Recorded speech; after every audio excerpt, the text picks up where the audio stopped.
What I wanted to ask you first is, how's your experience on Warped Tour been? So far, it's fantastic. We haven't played a Warped Tour in full, or at least like half of it since what, 09? Yeah. 2009.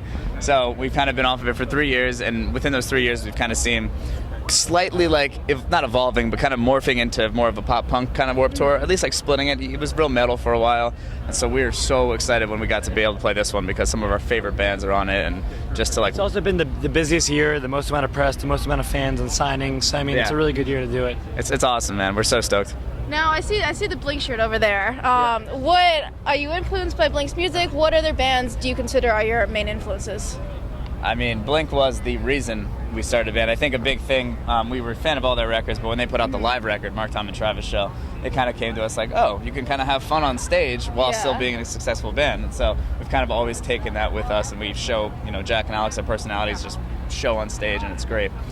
Musically, I mean, Blink, Green Day, Jimmy Eat World, Foo Fighters, everything. Like, we used to be a cover band back when we first started, so we kind of just took that and went into our own songs. Now, was it last year that you came out with the new album? Or are you coming out with this year? No, it was last year. Okay, and I've read that you collaborated with Boys Like Girls, Mike Green. We did not collaborate with Boys Like Girls. Oh, so that was wrong that I read wrong, that. Right? Mike Green, Mike Green we did he produced and engineered about 6 songs in the last record, and the new record that we currently just finished recording and is now being mixed was done completely with Mike Green. Oh, okay. So he's kind of like our savior. He's like the fifth member that's hidden. Right. Yeah, okay, so I don't want to keep you guys too long, but what type of demographic do you think you attract? Well, at this point, it's kind of crazy. It's all over the place. I mean, it's like, I've seen like 10-year-olds at our shows, anywhere from like probably 13 to Babies on shoulders. 30s, 13 to 30. Yeah. It's cool. We're Guys lucky. and girls. Yeah, we're lucky because a lot of them gravitate towards us kind of younger, like if you're saying like 13, 14.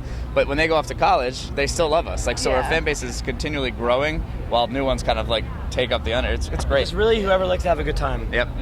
Now, one last question is, I guess, do you have a favorite venue that you like to play, whether it's Warped Tour or otherwise? Yeah, Warped Tour is kind of tough because you play the same stage every day, and you look around you and it's pretty much looks the same every day in the middle of nowhere. One of my favorite venues in the United States is a place called The Pageant in St. Louis, Missouri. Oh, okay. We saw the Story of the Year DVD, and they were playing at The Pageant. We were like, I wonder where that is. And our next tour, we happened to play it, and they just take care of you from load in to load out. It's perfect. It's really nice. Yeah. Well, thank you very much for your time, Thanks. and have a great time today. Yeah, It's you nice. too.